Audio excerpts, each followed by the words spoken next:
in badan baynu maqalnaa baryahan dambe iyadoo laga hadlaayo dhaqan oo ereygaa dhaqan lagu celcelinaayo. waxa isweydiin leh horta dhaqan waa maxay? dhaqanku waa hab nololeedka ummadeed ayaa dhaqan la yidhaahdaa. ummad waliba waxay aaminsan tahay bay ku salaysaa dhaqankeeda, oo had iyo jeeraale dhaqanka iyo caadaadka dadku waxay farac ka yihiin waxyaabaha ay aaminsan yihiin. waa dhici kartaa jahli awgeed qodobada qaarkood in caqiidadooda iyo iimaankooda iyo dhaqankoodu ay isku khilaafaan, ay ku kala duwanaadaan.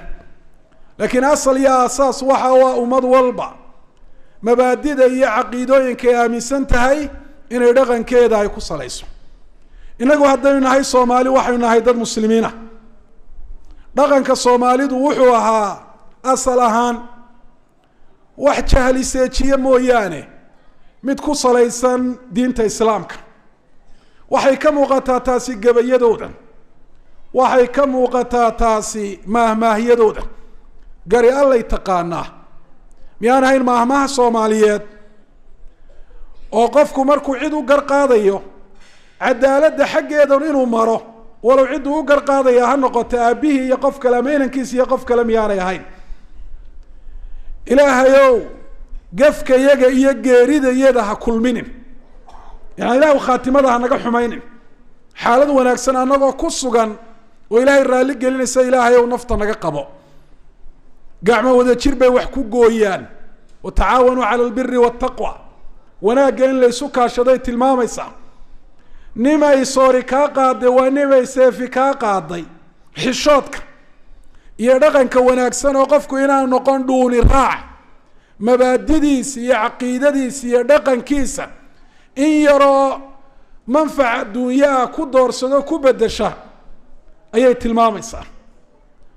lama soo koobi karo oo aad bay u tiro badan yihiin maahmaahyaha Soomaaliyeed ee waafaqsan shareecada islaamka.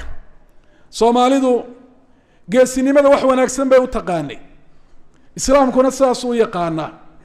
martisoorka wax wanaagsan bay u yaqaaneen, oo ninka loo soo hoydo ee martidiisa ka seexdaa nin gumoobay oo dadka dhexdooda ku sharaf beelay buu noqon jiray. Soomaalidu cadaaladda wax wanaagsan bay u yaqaaneen. qofka dulman in wax laga celiyo wax wanaagsan bay u yaqaaneen oo dhaqan u ahaa. asturnaanta dhaqan u ahayd, oo dumarku xataa iyagoon xijaabnayn haddana waxay ahaayeen kuwa ragga iska qariyo iska astura. xataa inantu markay nin la haasaawayso geedka xagga shishay ka mari jirtay, sida xaalku imika yahay dhinaca may saari jirin, gacmihiisuna may gaadhi jirin. waaba la isku dili jirayba arrinka noocaasa haddii uu dhaco, iyada gacmaheeduna ninka may gaadhi jirin. waxa ay ka wada hadlayaanna wuxuu ahaa hadal qiimo leh oo dan ka turjumaya iyo inta badan qiimayn labadan qof mid waliba ka kale u qiimeynayo. Soomaalidu xishoodka wax fiican bay u taqaaneen, runta wax wanaagsan bay u yaqaaneen, oo qofka been sheegaa wuxuu noqon jiray tuka balcad, wax dambe aan lagu aaminin, waxna aan laga dhagaysan. dhowrsoonidu waxay ahayd wax qofku dadka dhexdooda qiimo kaga yeesho. haddii qofku uu dhowrsoonaan waayo, ama hadalkiisa ha noqoto, ama gacantiisa ha noqoto, ama ibtiisa ha noqotee, qofkaasi qof qiimo dhacay dhexdooda ayuu noqon jiray.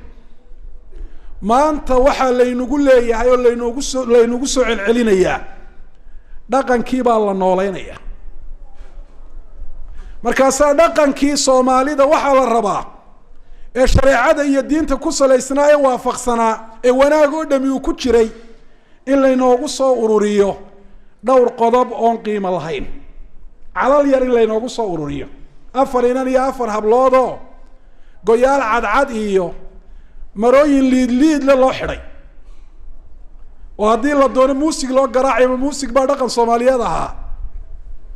markaasaa la odhanaya waa hiddihii iyo dhaqankii baa la nooleynaya. hees iyo fanaannimo ayaa dhaqankii Soomaaliyeed wanaagsanaa shareecada waafaqsanaa la rabaa in lagu ururiyo. goormay bilaabantay? bal taariikhda dib u raaco dhaqanka Soomaalida dhexdiisa inay fanaanad noqoto. hablihii u horeeyay ee shaqada noocaas iyo hawshaa galay sideebaa loola dhaqmay dadkuse maxay u arkeen ma hablo heer iyo darajo gaadhay mise hablo qiimo dhacay bay u arkeen taarikhdaa dib u raaci doonta waa laga yaabaa inay qaarkood nool yihiin kuwii u horreeyey fanaanaad noqday markaasa haddana la rabaa taa in laynooga dhigo dhaqan soomaalidu waa dhaqankii soomaalidu waa kaa war dhaqanka soomaalidu waa diinta